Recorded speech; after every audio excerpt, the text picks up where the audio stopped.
Galactic Council Space Station, orbiting the moon Titan. 2387 CE.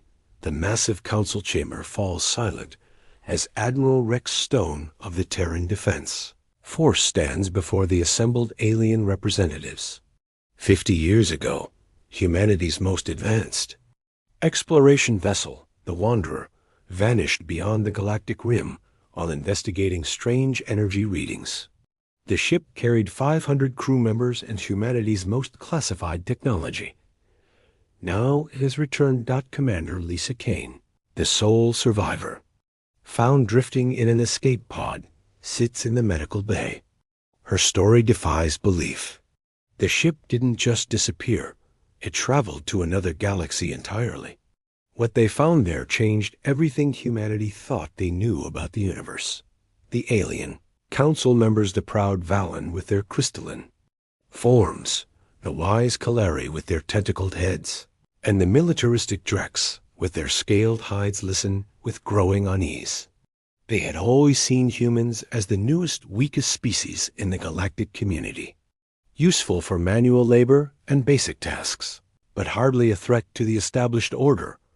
Kane's debriefing reveals the truth. The Wanderer discovered an ancient alien civilization that had been watching the Milky Way for millions of years.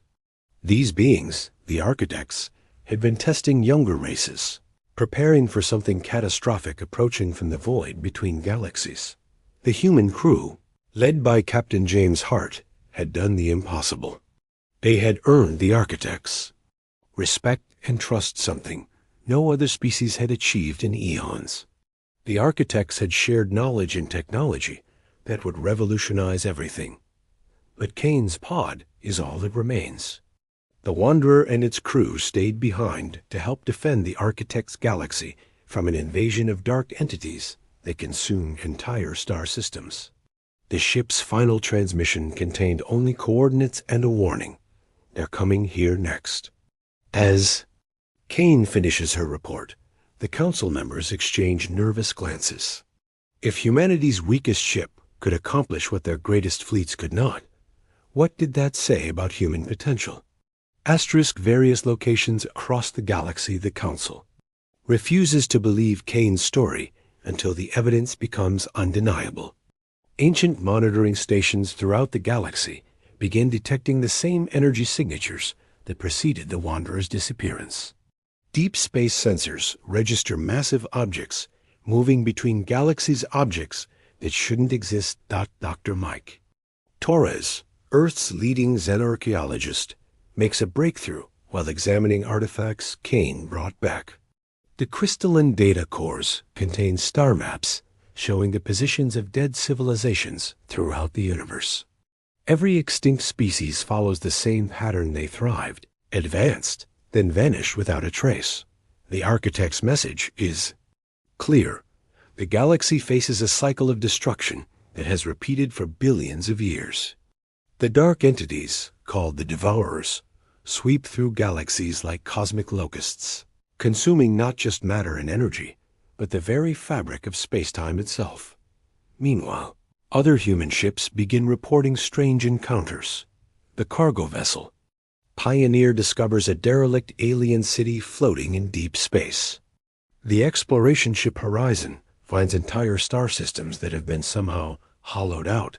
The stars still burn, but all planets and asteroids have been consumed. Captain Anna Wells of the Defiant makes the most disturbing discovery.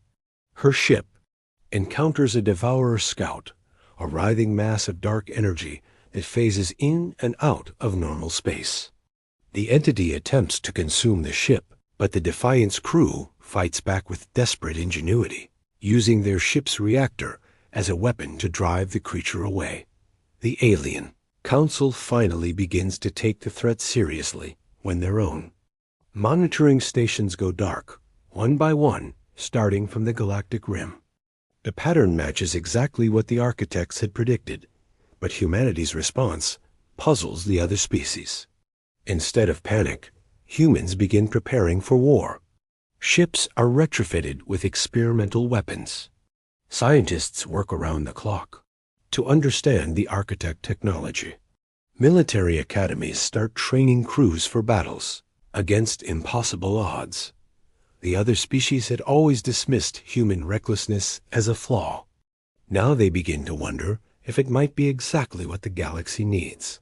Earth's moon. Various human colonies General Mark Steele oversees the largest military buildup in human history. Using the architect technology, human engineers develop weapons that can affect the Devourer's energy-based forms. The breakthrough comes when Dr. Emma Clark discovers that the entities exist partially outside normal spacetime. They can be hurt by weapons that target dimensional boundaries. The other species watch in amazement as humanity transforms its entire civilization into a war machine. Unlike the council races, who debate and form committees, humans act with unified purpose. Every shipyard produces warships. Every mining colony provides materials. Every research station works on defensive technologies. Captain Jack Rivers leads the first squadron of new human fighters equipped with quantum disruptors. These ships can phase shift to match the Devourer's dimensional state, allowing them to engage the entities directly. The technology is dangerous. Many test pilots are lost in dimensional rifts, but humans volunteer anyway. The architect data reveals the Devourer's strategy. They send scout forces to identify the most advanced civilizations, then consume them first to prevent organized resistance. The entities learn and adapt, becoming stronger with each conquest. But the data also reveals something else. In one previous cycle, a species had actually fought back successfully. The architects themselves had been warriors once, before they retreated to their distant galaxy. They had developed the technologies now shared with humanity, but they had lacked something crucial, the will to use them. As the first Devourer fleets enter the galaxy, the council races finally understand why the architects had chosen humanity. Every other species, when faced with impossible odds, would surrender or flee. Humans, inexplicably, would fight. Commander Lisa Kane, now recovered, takes command of the experimental ship Avenger. Her mission: establish contact with other human vessels scattered across the galaxy and coordinate a defense that no one believes can succeed. The stage is set for a battle that will determine whether the galaxy lives or dies. Outer Rim systems. Various battlefields. The Devourers arrive in force, their massive hive ships blotting out entire star systems. The first attacks target the Valen crystal worlds, consuming their cities in minutes. The proud crystalline beings, who had ruled their sector for millennia, are reduced to refugees fleeing in whatever ships they can find. Captain Tom Blake leads a human rescue fleet to evacuate survivors. His ships use the new quantum shields to protect the fleeing Valen vessels, but the cost is enormous. 3 human destroyers are lost buying time for the evacuation, their crews choosing to ram the Devourer scouts rather than retreat. The Kalari fare better initially, their ancient wisdom helping them recognize the threat. But their traditional defensive strategies prove useless against enemies that exist partially outside normal space.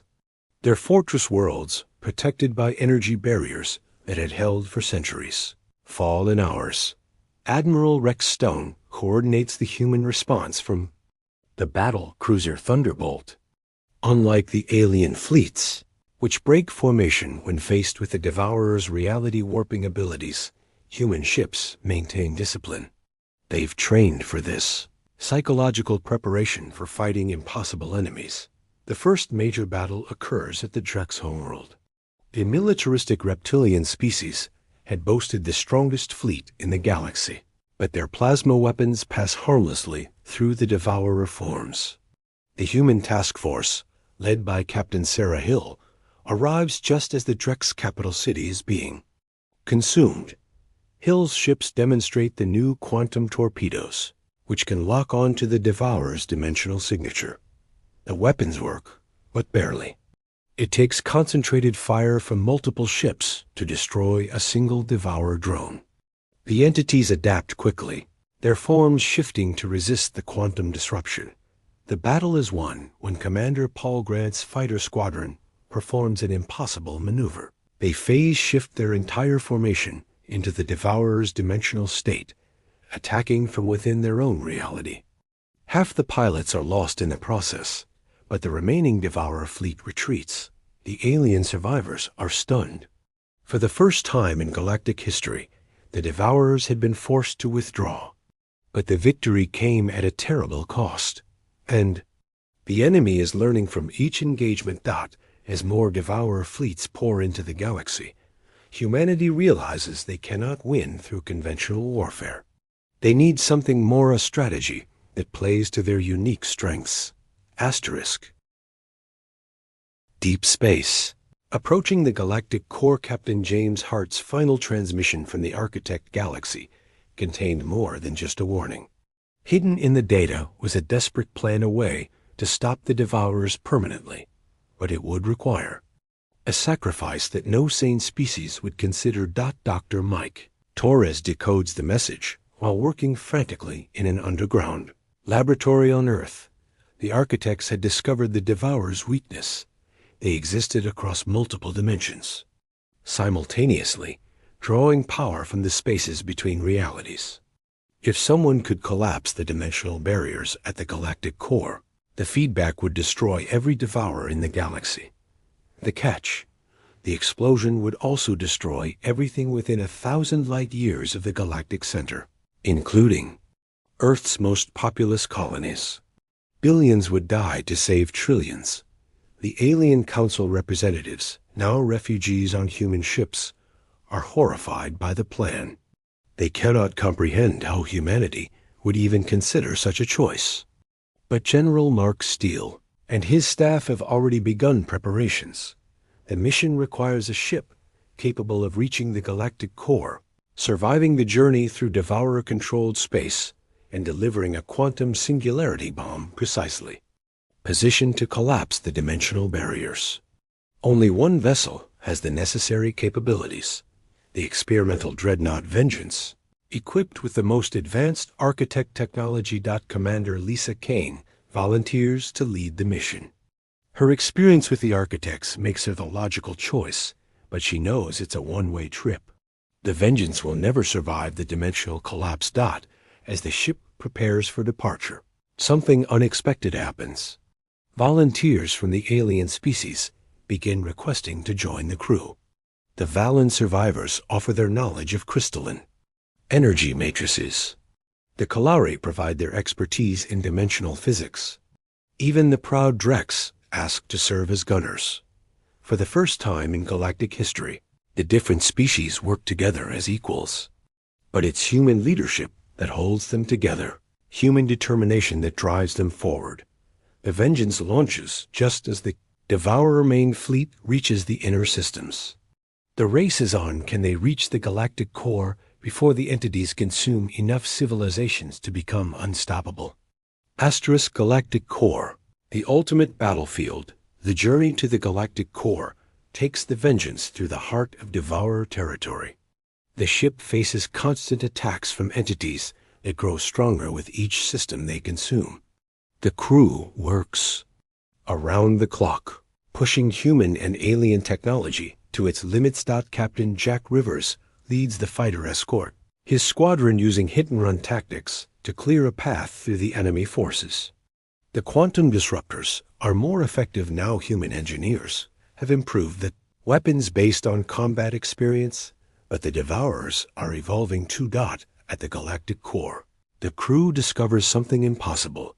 The Devourers aren't just destroying civilizations, they're building something. The consumed matter and energy are being used to construct a massive structure around the central black hole, a dimensional anchor that will allow them to invade other galaxies simultaneously. Dr. Emma Clark realizes the true scope of the threat. The Devourers aren't just destroying this galaxy, they're preparing to consume the entire universe. The Architect's plan isn't just about stopping the current invasion. It's about preventing the complete annihilation of all life everywhere. Final battle begins as the Vengeance approaches the dimensional anchor. Every devourer in the galaxy converges on their position, a writhing mass of dark energy that blots out the stars.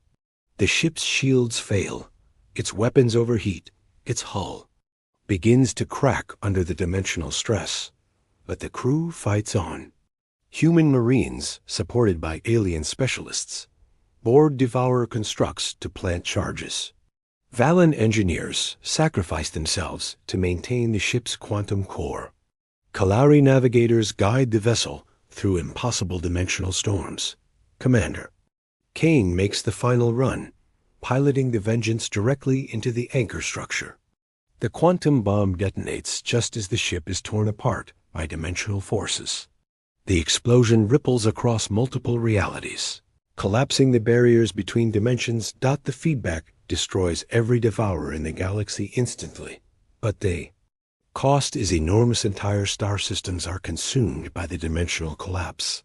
The galactic core becomes a dead zone that will take millions of years to heal.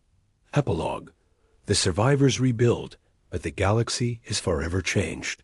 Humanity's sacrifice has earned them a place as the galaxy's protectors. The other species, humbled by human courage, work together to heal the damage and prepare for whatever threats might come from the void. The Wanderer returns from the Architect Galaxy, its crew having helped establish a new alliance across the Earth. Cosmos. Captain Hart's final log entry becomes the foundation of a new galactic constitution. We are the children of Earth, and we do not yield to the dark. Asterisk.